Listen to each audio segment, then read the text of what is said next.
우리 다 같이 기도하시겠습니다. 하나님 감사합니다. 이 시간 성령으로 충만케 하시옵소서. 말씀을 나눌 때에 하나님의 영이 말씀하여 주시고 각자에게 꼭 필요한 말씀으로 채워 주시옵소서. 듣고 행할 수 있는 믿음도 더하여 주시옵소서. 감사드리며 예수님 이름으로 기도합니다. 아멘.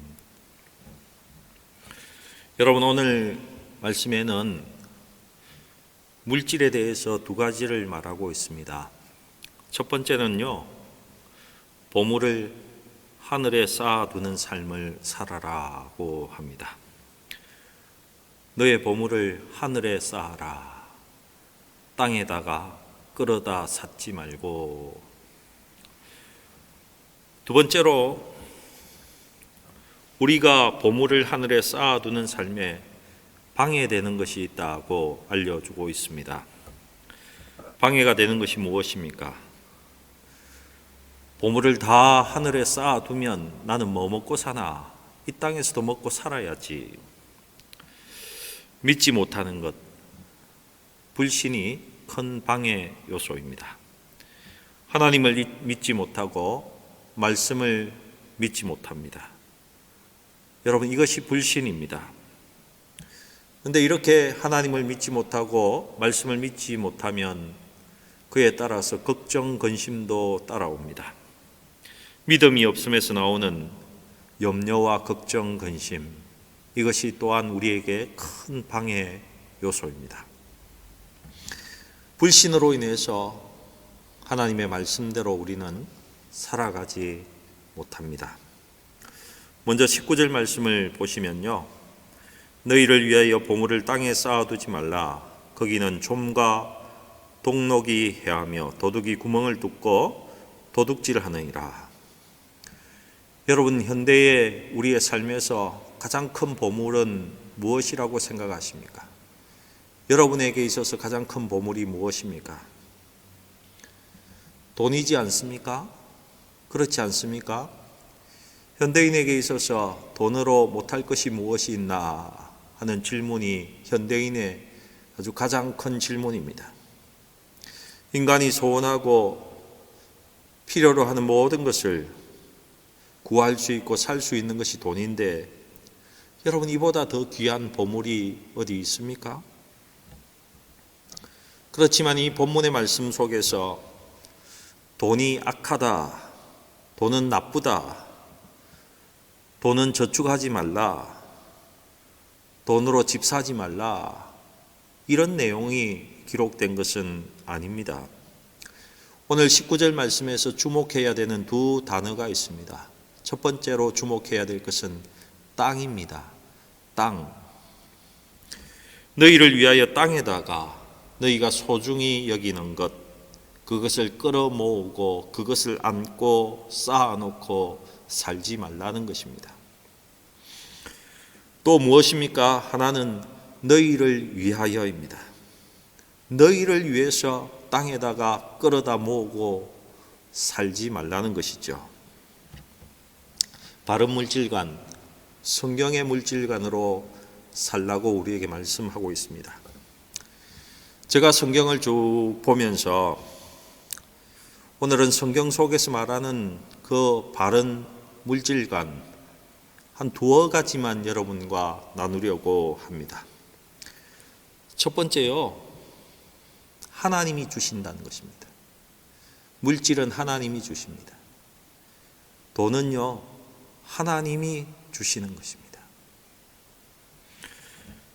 여러분, 이스라엘 백성들이 출애굽할 때에 은과 금과 폐물을 함께 가지고 나왔습니다.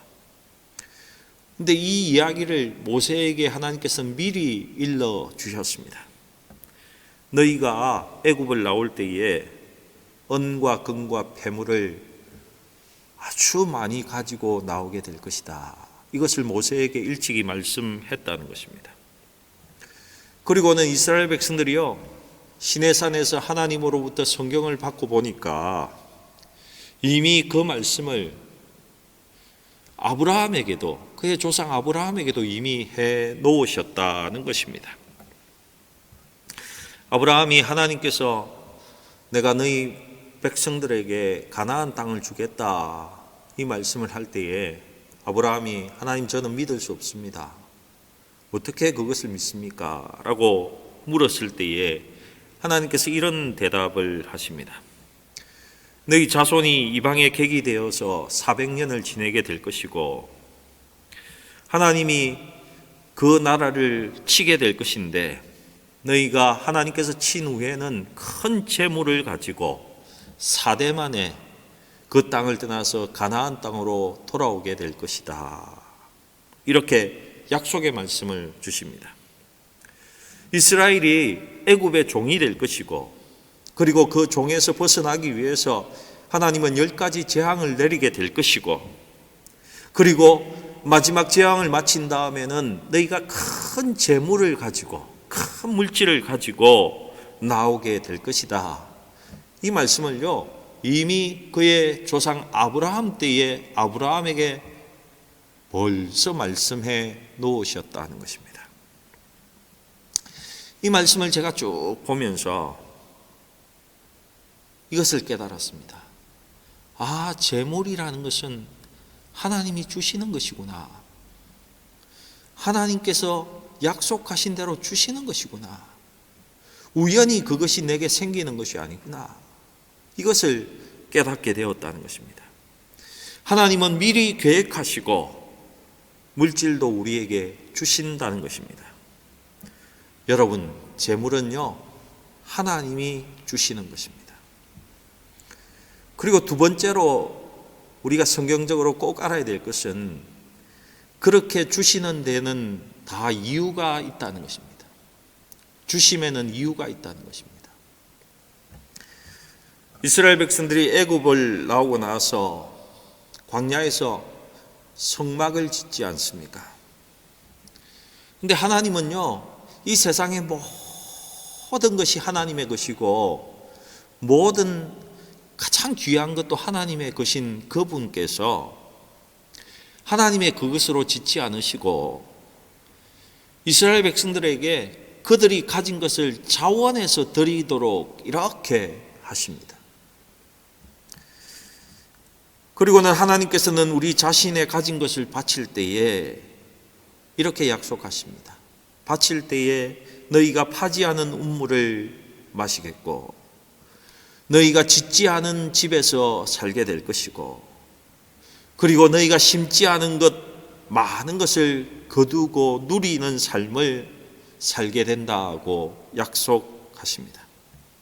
여러분, 하나님은요 하나님께서 우리에게 주시고 그것을 받고 하나님이 주신 그것을 가지고 우리가 다시 심기를 원하신다는 것입니다. 그리고 그것을 심었을 때에 하나님은 더 풍성하게 더 많이 우리에게 주시고 누리도록 하신다는 것입니다. 여러분, 아쉽게도 우리가 심지 않은데 계속해서 더 주시지는 않는다는 것이죠. 우리가 심었을 때에 더 주실 수 있는 것, 이것이 하나님 자신의 원리이기 때문에 그렇습니다. 하나님은 심는 자에게 더 주신다는 물질관을 갖고 살아가는 우리 모든 성도가 되시기를 원합니다. 그렇게 살기를 원하십니다. 그런 하나님께서 이렇게 말씀하십니다. 자기를 위해서 땅에 쌓아놓고 살지 마라. 왜 그렇게 말씀하십니까? 땅에는요 좀과 동록이 해하며 도둑이 구멍을 뚫고 도둑질하기 때문이다 라고 기록하고 있습니다. 좀이 무엇입니까? 옷을 갉아먹는 벌레이지 않습니까? 동록 역시요 뭔가 갉아먹는다는 그런 단어입니다. 녹이 슬어서 부식이 되든 해충이나 악충이 파먹는 것을 의미한다는 것입니다. 좀이 옷을 갉아먹는 것, 벌레가 땅 밑에서 감추어진 음식을 파먹고 살아가는 것, 지가 창고의 곡식을 갉아서 다 먹어버리는 것. 여러분, 이렇게 자기 자신이 아무리 쌓아 놓으려고 해도 자신이 모르는 사이에 다 감쪽같이 없어지게 된다는 것이죠. 이런 간증을 하시는 분들이 참 많지 않습니까? 돈을 좀 모아놨는데 가족 중에 병이 나서 다 그 돈이 날아가 버렸다. 은행에 잔고가 좀 있어서 기뻐했는데 어느 날 교통사고가 크게 나서 하나도 남지 않게 되었다. 요즘 같으면 이런 이야기도 나오는 것 같습니다. 돈을 꽤나 모아놓았는데 이 코로나 때문에 이 상황이 자꾸 악화되면서 야금야금 다 갉아먹게 되었다. 그리고 여러분, 우리가 읽는 한국 성경에는 도둑이라고 되어 있는데요, 실제로는 원어에서는 도둑들입니다. 복수로 되어 있습니다. 사기꾼들, 도둑들이 다 몰려와서 다 빼앗아가 버린다는 것입니다. 땅을 뚫고 와서는 너희가 알지 못하는 사이에 다 가져가 버린다는 것이죠. 여러분, 이 땅에 쌓아놓고 투자하기에는요, 불안의 요소가 너무 많습니다. 그래서 부자가 잠 못 이루고 벌벌 떨면서 살아가는 세상이 된 것입니다. 그리고 20절입니다. 오직 너희를 위하여 보물을 하늘에 쌓아두라. 거기는 좀이나 동록이 해하지 못하며 도둑이 구멍을 뚫지 못하고 도둑질도 못하느니라. 여러분, 여러분의 보물을 하늘에 쌓아두라고 하십니다. 여러분, 보물을 하늘에 어떻게 쌓아둘 수 있습니까? 하나님 나라를 위해서 사용하시는 것이죠. 구체적으로 성경을 보면요, 가난한 자들을 구제하고 선교사들을 돕고 어려운 교회를 돕는 것입니다. 더욱이 우리 주위에 있는 믿음의 형제들을, 자매들을 적극적으로 돕는 것입니다. 우리 본문 구절과 병행장이 되는 말씀이 있는 곳이 누가복음 12장입니다. 그 누가복음 12장 33절에는 이렇게 기록하고 있습니다. 너희 소유를 팔아 구제하여 낡아지지 아니하는 배낭을 만들라. 곧 하늘에 둔 바 다함이 없는 보물이니 거기는 도둑도 가까이 하는 일이 없고 좀도 먹는 일이 없느니라. 이 말씀에서는 분명히 하늘에 쌓아놓는 것이 뭐라고 합니까? 너희 소유를 팔아서 구제하는 것이 하늘에 쌓는 것이다 라고 말씀하고 있습니다. 분명하게 제시해 놓고 있습니다.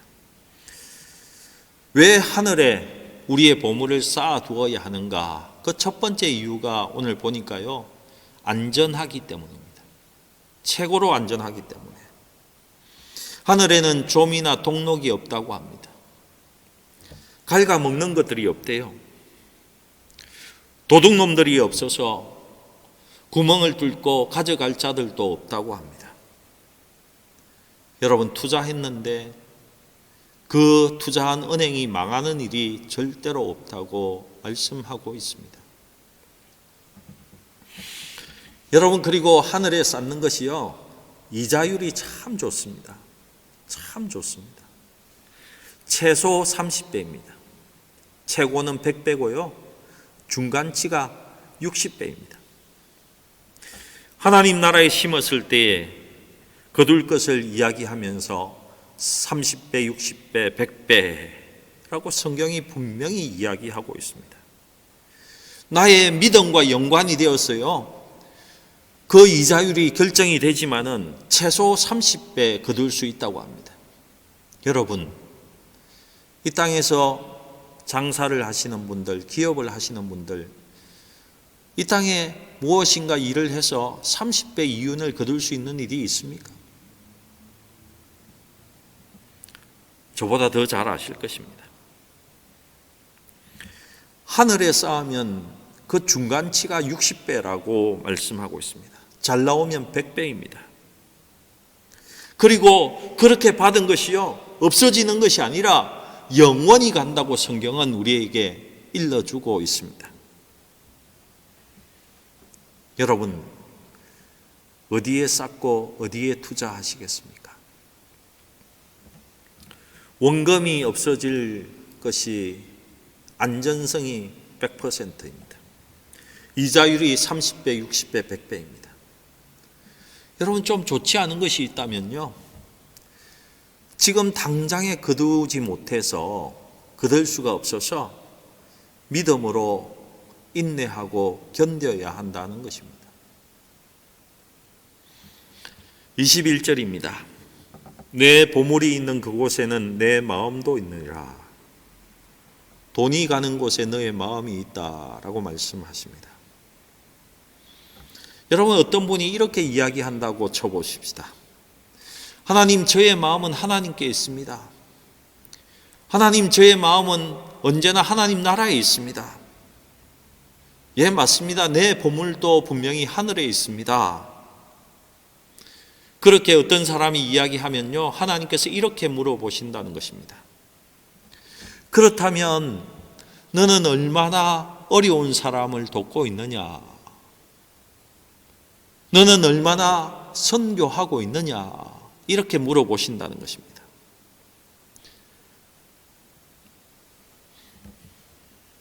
그 대답에 하나님, 저는 그렇게 잘하지 못하고 있습니다. 이렇게 대답할 수밖에 없다면요, 그 사람은 땅에 재물을 쌓는 사람이라는 것입니다. 하늘에 쌓는 사람이 아니고, 하나님은요, 참으로 현실적이신 분이십니다. 아주 현실 감각이 뛰어나신 분이에요. 하나님은 너희 보물을 하늘에 쌓고 땅에 쌓지 말라고 하시면서 아주 정확한 판단 방법을 우리에게 알려주고 있습니다. 너의 보물이 있는 그곳에 너의 마음도 있다. 어떤 사람이 나는 하늘에 보물을 쌓고 있다고 떠벌리지 않아도 그 사람이 가난한 사람을 돕고 자기보다 어려운 사람에게 자꾸 마음이 가고 눈에 밟혀서 그들을 섬기고 있다면 그 사람은 분명 보물을 하늘에 쌓는 사람이라는 것입니다. 그 사람의 마음은요, 하나님께 있는 사람이라는 것이죠. 너의 돈이 있는데 너의 마음이 있다고 하십니다. 여러분, 하나님은요, 절대로 속지 않습니다. 속지 않아요. 여러분의 돈이 있는데 여러분의 마음이 있습니다. 22절입니다. 눈은 몸의 등불이니 그러므로 내 눈이 성하면 온몸이 밝을 것이요. 여러분, 눈이 몸의 등불이라고 합니다. 왜 눈이 몸의 등불입니까? 여러분, 빛이 눈을 통해서 들어와서는 온몸으로 들어와서는 그것들의 작용으로 인해서 우리가요, 사물을 보게 되지 않습니까?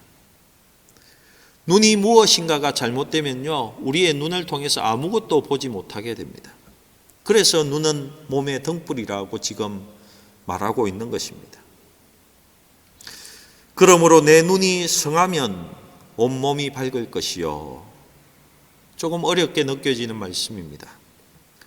성하다는 말은요, 하플루스라는 원어입니다. 순전하다, 건강하다는 뜻을 갖고 있습니다. 여러분, 이 말 속에는 정말 내 눈이 순전해서 하나님을 본다면, 내 눈이 건강하고 순전하면 하나님을 볼 수 있다, 이런 뜻이 이 속에 속해져 있다는 것입니다. 그리고는 뭘 볼 수 있겠습니까? 뭘 볼 수 있겠습니까? 우크라이나에서 교회 개척을 한 전도사님의 이야기입니다. 이 사람은요, 방송국에서 일을 하고 좋은 대학을 나온 사람입니다. 참으로 인재였죠. 그가 목사가 되는 그런 공부를 하고 나서 전도자가 되었습니다. 그리고 계속해서 그 방송국에도 일하고 있었는데 그가 교회를 개척하고 싶은 마음이 있어서 방송국에다가 부탁을 하고는 방송에다가 교회에 대한 광고를 내었습니다. 성경을 알고 싶은 분은 이쪽으로 찾아오십시오. 방송에다가 광고를 했는데요, 그가 바라지 않는 한 여인만 찾아왔습니다. 알코올 중독자 한 여자만 찾아왔었습니다. 그는 언제나 자신은 지성인에게 맞는 사람이라고 생각했고요, 부자들에게 복음을 전해서 뭔가 빨리 교회를 일으켜야 되겠다는 생각을 하고 있었습니다. 그런데 한 알코올 중독자 여자가 찾아오고는 그 여인을 따라서요, 마약 중독자, 홈리스들이, 알코올 중독자들이 그 교회를 찾기 시작했습니다. 근데 그때야 이 전도자가 알았다는 것입니다. 키예프에 이렇게 많은 알코올 중독자가 있고 집이 없는 사람들이 있고 마약 중독자가 이렇게 많았구나 한 것을 그때야 깨달았다는 것입니다. 자기의 눈이 그 사람들에게 향하기 전까지는 이렇게 많은 마약 중독자들이, 알코올 중독자들이 그의 주변에, 이 키예프에 이렇게 많이 있는 줄 그가 몰랐다는 것입니다. 여러분, 우리의 눈이 순전하고 건강하지 못하면요, 하나님도 보이지 않습니다.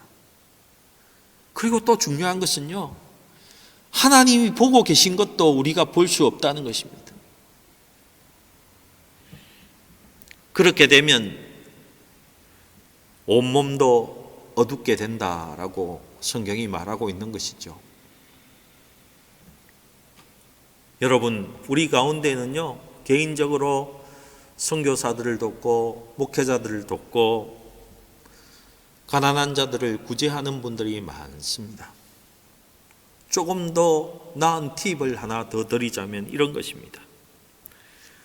근데 여러분이 돕고 계신 그분이 진정으로 하나님이 보고 계신 분이 맞습니까? 여러분이 결정하는 것이 아니라 하나님이 보고 계신 분을 돕고 있습니까? 내 마음에 맞고 내가 선호하는 선교지의 선교사이고 나와 같은 고향의 후배이고 나와 같은 학교를 나온 사람이고 혹시 이런 것으로 여전히 결정을 하고 있지는 않는지요? 하나님이 보고 계신 자를 도울 수 있기를 축복합니다. 여러분, 여기서 온몸은 우리의 삶이라고, 나의 삶이라고 말할 수 있겠습니다. 내 몸이 삶이 나오니까요. 눈이 건강하지 못하면 너의 모든 삶도 어둡게 된다는 말씀인 것입니다. 내 눈이 건강해서 밝으면 하나님께서 보고 계신 분들이 분명히 보일 것입니다. 그러면요, 그것이 몇만 유로든 1유로든 10유로든 빵 한 조각이든 돕게 될 수밖에 없습니다. 내 주머니에 있는 대로 도와줄 수밖에 없다는 것입니다. 눈이 건강하면 내 자신의 눈에 어렵고 가난한 자들이 보일 수밖에 없다는 것이죠. 왜요? 하나님의 눈이 그들을 향해서 있거든요. 하나님이 그들을 보고 계시거든요. 그러면 그 도운 사람의 삶은 또한 건강해집니다. 하나님이 원하는 자들을 돕기 때문에 하나님께서 그 돕는 사람을 도와주시게 될 것이고, 그는 또 하나님의 눈에 이렇게 보여지는 사람들을 도와주게 될 것이고, 그렇게 함으로 그의 온 생애가 밝고 건강하고 복되게 될 수밖에 없다는 것입니다.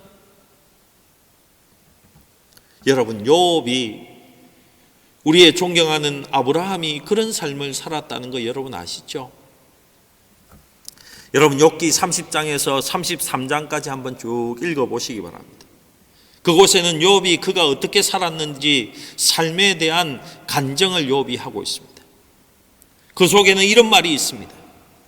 나는 고아의 아버지로 살았습니다. 나는 과부의 인도자로 살았습니다. 그리고 내 종이 호소할 때에는 내가 절대로 노예라고 무시하지 않고 그들이 이야기하는 전부를 들었습니다. 이렇게 욥이 간증하고 있습니다. 양육 강식이 아니라 내가 가진 힘으로 섬기는 삶을 살았다 하고 욥이 그의 삶을 간증하고 있습니다.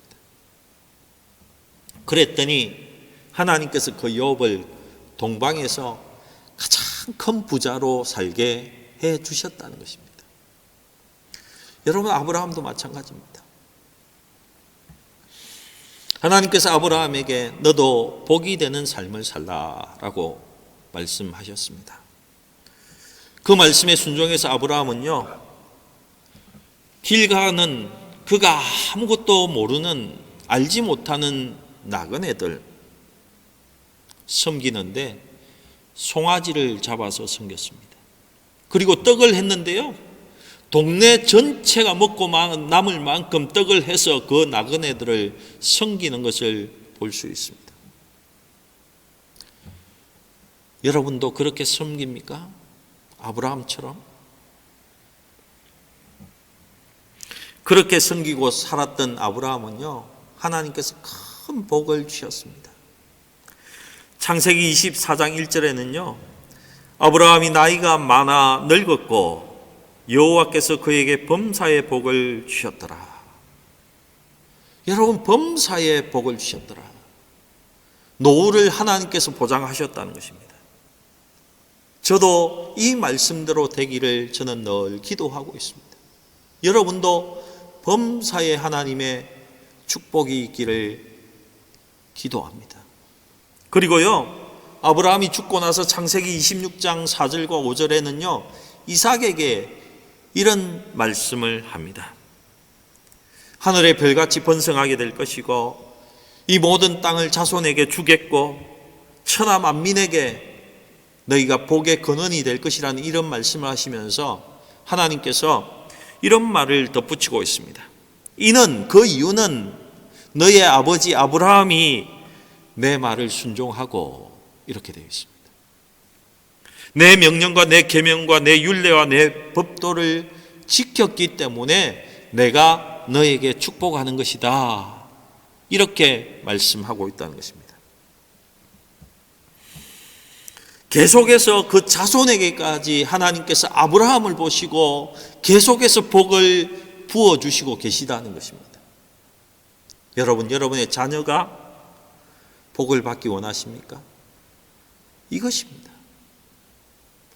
하나님은 여러분의 모습을 보시고 여러분의 자녀들에게도 계속 복을 흘러가게 하십니다. 여러분, 눈이 밝으면요, 온몸이 밝아지고 눈이 어두우면 그의 생애가 어두워질 수밖에 없습니다.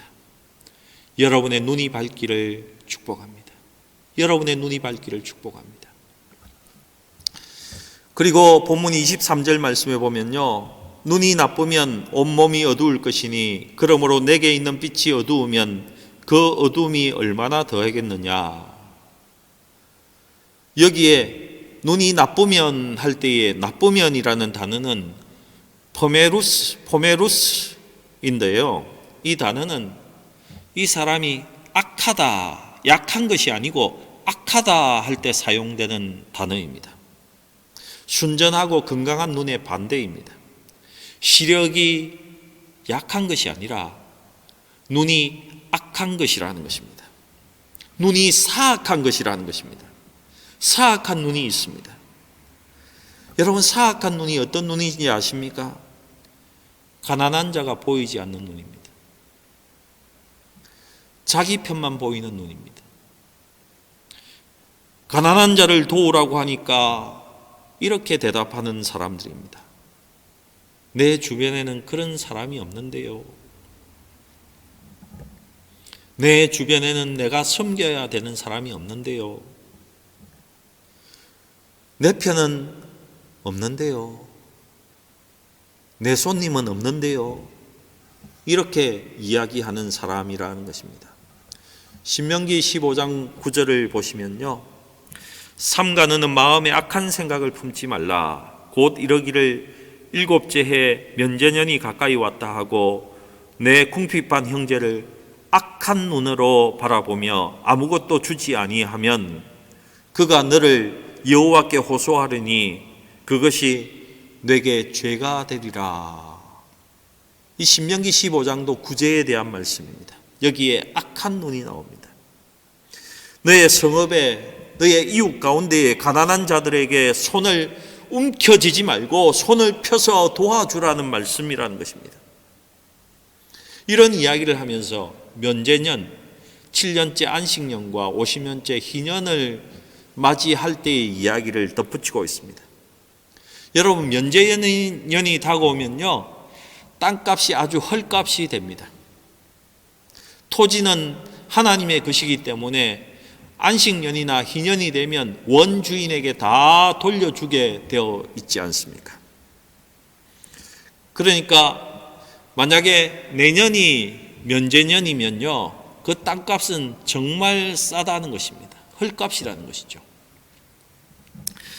그런데 어떤 사람이 어려워서 도와달라고 합니다. 돈을 빌리러 왔습니다. 근데 내년이 면제년입니다.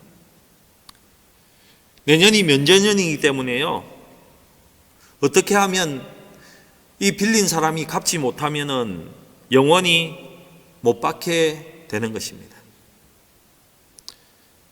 만약에 이런 상황에서 그것을 걱정해서 빌려주지 않는다면 안 된다라고 오늘 말씀하고 있는 것입니다. 이러한 셈법으로 사람을 쳐다보는 그 눈을 악한 눈이라고 말씀하고 있는 것입니다. 눈이 악하다. 여러분에게 축복합니다. 저나 여러분이나 건강하고 선한 눈이 되기를 축복합니다. 나보다 어렵고 힘든 사람이 여러분 눈에 밟혀서 섬기는 복이 있기를 축복합니다. 가난한 자를 섬길 수 있는 복이 여러분에게 넘치기를 기도합니다. 그것이 하나님의 눈이고요, 그것이 하나님의 눈으로 바라보는 것입니다. 마귀의 눈, 사악한 눈은 그렇지 않습니다. 나만 보입니다. 가진 사람만 보이게 되어 있습니다. 내 편인 사람만 보이게 되어 있습니다. 여러분, 내 눈이 밝아야 우리의 생애도 밝아지게 되어 있습니다. 반대로 눈이 어두우면 우리가 살아가는 삶도 어두울 수밖에 없다는 것이죠.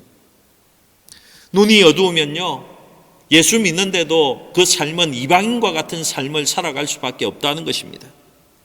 이게 무슨 말인지 아십니까? 예수 믿는다고 하면서도 하나님이 주시는 복과는 전혀 상관이 없는 그런 삶으로 이 땅에서 살 수도 있게 된다는 것입니다.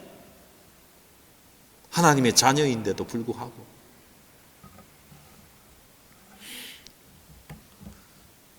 여러분, 돈을 많이 벌어서 돈이 많으면 행복해집니까? 여러분, 우리 주위에 돈이 너무 많은데 지옥과 같은 삶을 사는 사람들이 뉴스에 얼마나 나오고 있습니까? 여러분, 눈이 밝아야지 우리의 생애가 밝아지게 됩니다. 눈이 어두워서 하나님이 보시는 자를 보지 못하게 되면요, 우리의 삶 자체가 어두워집니다. 마음에 두시기 바랍니다. 그러면서 이 말씀은 작은 결론에 이르게 됩니다. 24절 말씀입니다. 한 사람이 두 주인을 섬기지 못할 것이니 혹 이를 미워하고 저를 사랑하거나 혹 이를 중히 여기고 저를 경히 여김이라. 너희가 하나님과 재물을 겸하여 섬기지 못하느니라.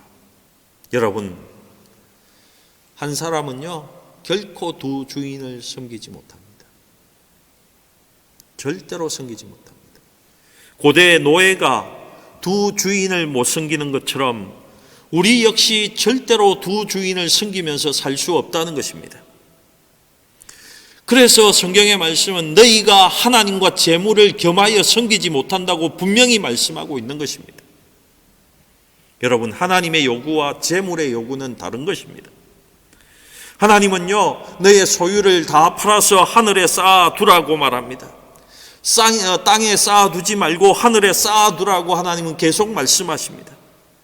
그러면서 내 눈이 밝으면 너의 삶과 너의 생애도 너의 자손도 밝게 된다고 우리에게 말씀하고 있는 것입니다.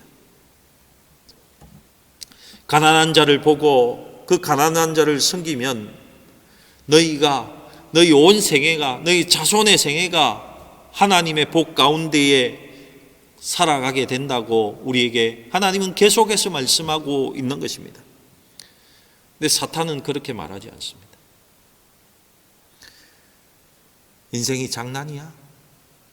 인생 장난 아니다. 사는데 돈 없이 살 수 있어? 너는 손가락만 빨고 살래? 인생 녹록지 않다? 야, 돈 없이 못 살아. 돈이 있어야지 나이가 들어도 구질구질하게 살지 않지. 그러니 돈을 조금이라도 모아 놓아야 돼. 인생 장난 아니다. 계속해서 사탄은요, 이 땅에 재물을 쌓으라고, 보물을 쌓으라고 그렇게 요구합니다. 너 노후는 어떡할래? 너 노후는 어떡할래? 너 아이는 어떡하고? 너 아이들은 어떡고? 은행 모계지는 언제 다 갚을래? 하나님이 지금 뭐라고 하십니까? 보물을 하늘에 쌓아라. 가난한 자를 도우라. 이렇게 말씀하십니다. 그러면 내가 채우고 또 채워주겠다. 여러분, 보물을 하늘에 쌓고 살려면요, 처음부터 내 주인이 누구인지 명확하게 정해야 합니다. 내 주인은 누구인지. 내 마음에 지금 확실한 내 주인이 누구인지 정확히 세워야 한다는 것입니다. 여러분, 이 시간 다시 한번 여러분 마음에 여러분의 주인이 누구인지 확인하시기 바랍니다. 다시 한번 세우시기 바랍니다. 내 주인이 확정되지 않는 사람, 하나님으로 확정되지 않는 사람은요, 절대로 하늘의 보물을 쌓을 수 없습니다. 여러분의 주인을 확정하시기 바랍니다. 왜 그런지 아십니까? 사탄도 만만치 않거든요. 가만히 있지 않거든요.